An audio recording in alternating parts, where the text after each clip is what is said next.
मित्रों, महाकाल दरबार चैनल में आप सभी का स्वागत है। मित्रों, शिवलिंग वह दिव्य प्रतीक हैं जो सृष्टि के आरंभ और अंत दोनों का रहस्य समेटे हैं।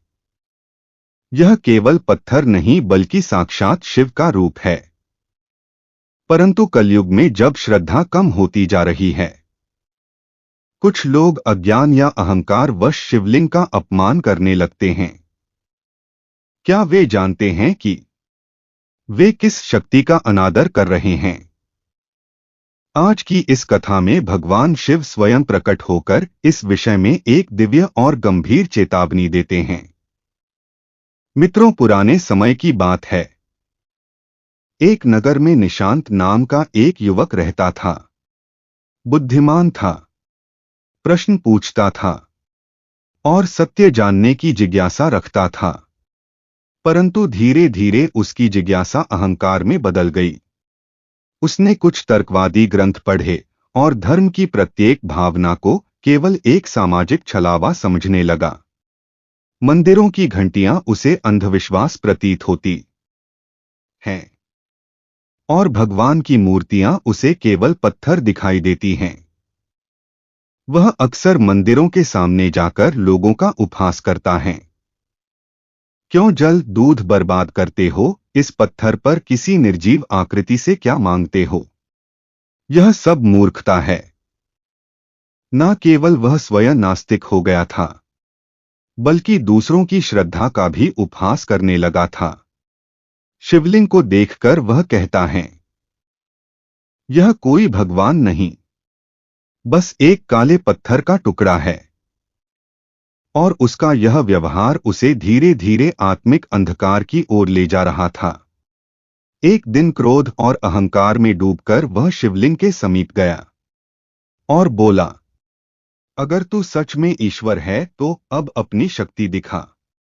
लोग कांप गए, पर निशांत हंसता रहा। उस रात उसके साथ कुछ ऐसा हुआ जिसने उसके जीवन की दिशा ही बदल दी। आधी रात को जब निशांत सो रहा था, उसे एक दिव्य स्वप्न आया। स्वप्न में आकाश फट गया, बिजली सी चमकी और भगवान शिव प्रकट हुए। शांत लेकिन नेत्रों में तेज भगवान शिव बोले, वत्स, तुमने जिस रूप का अपमान किया है वह केवल एक पत्थर नहीं, वह मेरे अस्तित्व का प्रतीक है। वह शिवलिंग और आकार केवल मेरा रूप नहीं है, मेरी चेतना का प्रतीक है। मैं मौन रहता हूं, सहन करता हूं, क्योंकि मेरी करुणा असीम है। मैं देखता हूं, पर प्रतिक्रिया नहीं करता हूं, क्योंकि मैं चाहता हूं कि मनुष्य स्वयं अपने भीतर के अंधकार को पहचान ले। परंतु जब मेरा अपमान अहंकार बन जाए, जब श्रद्धा का स्थान तिरस्कार ले ले, तब मौन टूटता है और न्याय का समय आता है। मैं दंड देने नहीं, मैं चेताने आता हूं, क्योंकि जो मेरा तिरस्कार करता है वह केवल मुझे नहीं, अपने भीतर के ईश्वर को नकारता है। और जो आत्मा ईश्वर से विमुख हो जाती है वह अंततः स्वयं ही अंधकार में गिरती है। भगवान शिव ने कहा, शिवलिंग केवल एक आकृति नहीं है, यह संपूर्ण सृष्टि का मूल बीज है। यह ना आदि है, ना अंत, यह अनंत है। जो इसे केवल एक पत्थर समझता है वह सृष्टि की जड़ चेतना की गहराई और ब्रह्मा की व्यापकता को नकार देता है।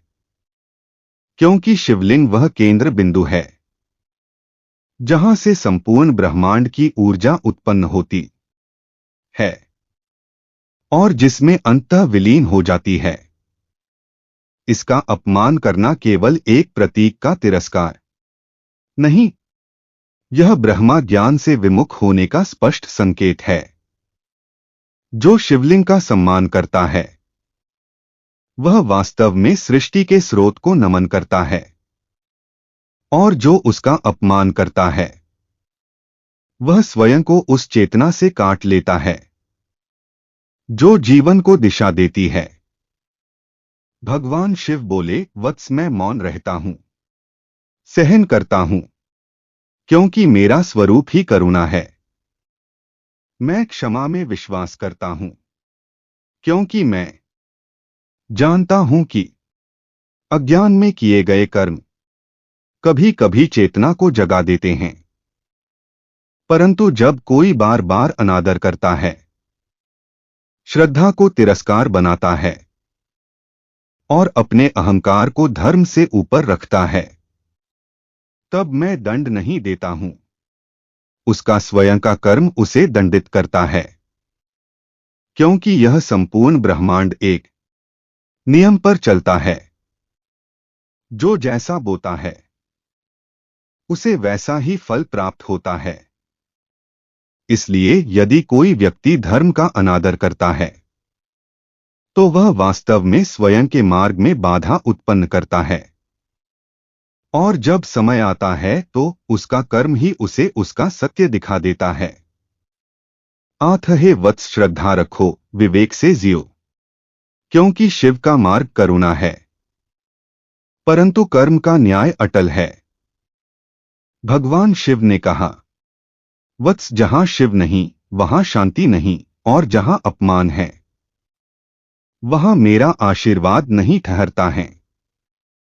शिवलिंग कोई साधारण पत्थर नहीं है, वह सृष्टि का मूल ब्रह्मा का प्रतीक है और चेतना का केंद्र है।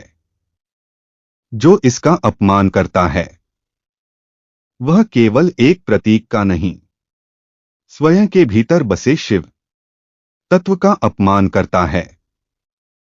ऐसा करके मनुष्य अपने ही जीवन से शुभता, शांति और सकारात्मक ऊर्जा को खो देता है। उसके जीवन में विघ्न बढ़ते हैं और उसकी आत्मा भ्रम की गहराइयों में डूबने लगती है।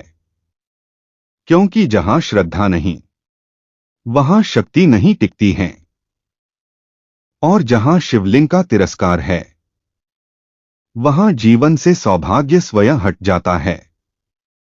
भगवान शिव बोले, यदि कोई मनुष्य अपने कर्मों को पहचान ले और सच्चे हृदय से क्षमा मांगे, यदि वह शिवलिंग का श्रद्धा से अभिषेक करें, तो वह पुनः मेरी शरण में आ सकता है। मैं सदा क्षमाशील हूं, मेरा हृदय करुणा से भरा है, परंतु क्षमा से पहले आवश्यक है अहंकार का त्याग। जब तक हृदय में घमंड है तब तक प्रार्थना केवल शब्द है, भावना नहीं।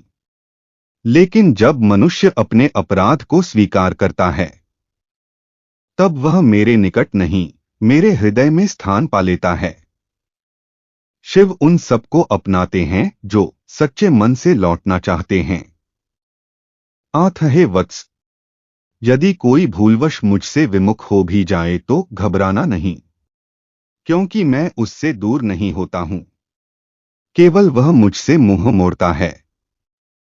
परंतु यदि उसके हृदय से एक भी आंसू सच्चे पश्चाताप का बह निकले या श्रद्धा से किया गया एक अभिषेक मेरे शिवलिंग पर अर्पित हो, तो उसी क्षण उसे फिर से मेरे चरणों की शांति में पहुंचा सकता है। मैं सरल हूं, सहज हूं, करुणामय हूं, मैं भक्ति में ही बसता हूं। इस प्रकार भगवान शिव ने अपनी करुणा से निशांत को आशीर्वाद दिया और शांत भाव से अंतर्धान हो गए। रात्रि बीत गई और जैसे ही सुबह की पहली किरणें धरती पर पड़ी, निशांत कामपता हुआ उठ बैठा। उसका शरीर थका हुआ था, पर मन उससे भी अधिक बोझिल और विचलित था।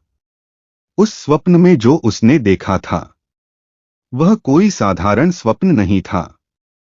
जैसे किसी अदृश्य दिव्य शक्ति ने उसके भीतर छिपे अभिमान को चीर कर बाहर फेंक दिया हो।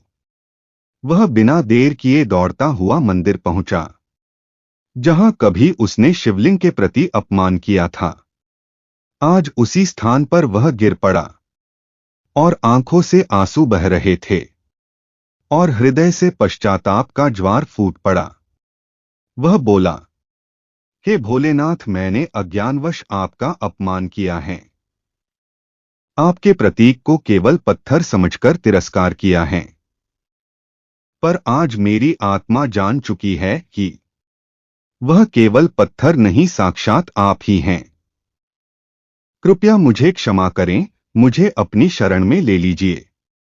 उसने कांपते हाथों से दूध का अभिषेक किया, शुद्ध बेलपत्र अर्पित किए और गंगाजल से शिवलिंग को स्नान कराया। फिर उसने दोनों हाथ जोड़कर एक व्रत लिया। अब से मेरा जीवन केवल सेवा, भक्ति और आत्मचिंतन के लिए समर्पित रहेगा।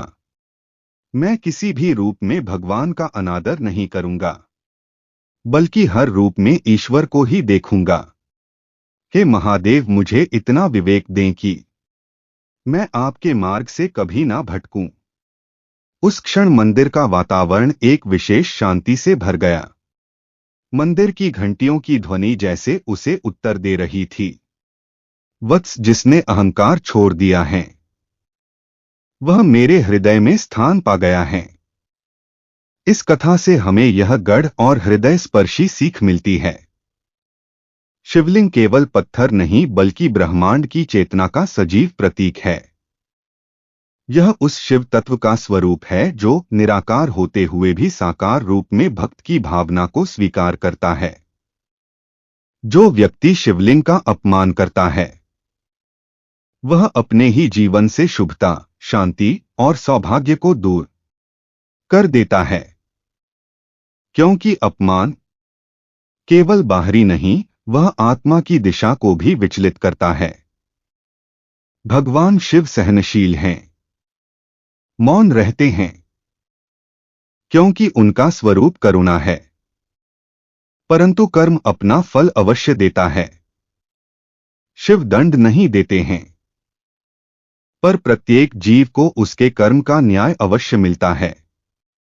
जो शिवलिंग के प्रति श्रद्धा रखता है वह केवल पूजा नहीं करता, वह आत्मिक रूप से ऊंचाई प्राप्त करता है। उसकी चेतना शुद्ध होती है और जीवन शिव के निकट पहुंचता है। यदि कोई गलती कर भी ले और सच्चे हृदय से प्रायश्चित करें तो भगवान शिव सदा क्षमा करते हैं, क्योंकि वे केवल न्यायप्रिय नहीं, अपार करुणा के स्रोत भी हैं। आखिर इस कथा से यही संदेश मिलता है, श्रद्धा में शक्ति है, क्षमा में शिव है और विनम्रता ही उस द्वार की कुंजी है जो हमें शिवत्व तक ले जाती है। भगवान शिव कहते हैं, वत्स, यदि तुम मुझ में विश्वास ना भी रखो तो भी मेरा अपमान मत करो, क्योंकि मैं केवल मंदिरों की मूर्तियों में नहीं, मैं तुम्हारी आत्मा, तुम्हारे विचार और तुम्हारे अस्तित्व की गहराइयों में निवास करता हूं। जब तुम मेरा तिरस्कार करते हो तो वह केवल एक प्रतीक का नहीं, तुम्हारे अपने भीतर बसे सत्य का अपमान होता है। तुम्हारी आत्मा में जो दिव्यता है मैं उसी में प्रकट होता हूं। अतः यदि श्रद्धा ना भी हो तो मौन रहो, विरोध मत करो, उपहास मत बनाओ, क्योंकि सच्चा धर्म यह नहीं कि तुम हर रूप को पूजो, बल्कि यह है कि तुम हर चेतना का सम्मान करो। श्रद्धा रखो या मौन रहो, यही सच्चा धर्म है, क्योंकि जो मौन है वह भी कभी जाग सकता है, पर जो अपमान करता है वह स्वयं को अंधकार में धकेलता है। मैं प्रतीक्षा करता हूं उस क्षण की जब तुम स्वयं को पहचानो, क्योंकि जब तुम अपनी आत्मा में प्रवेश करोगे वहीं मैं तुम्हें मिल जाऊंगा। अगर यह कथा आपको भावपूर्ण और शिक्षाप्रद लगी हो तो लाइक करें, कमेंट करें और चैनल को सब्सक्राइब करना ना भूलें। जय श्री राम। हर हर महादेव।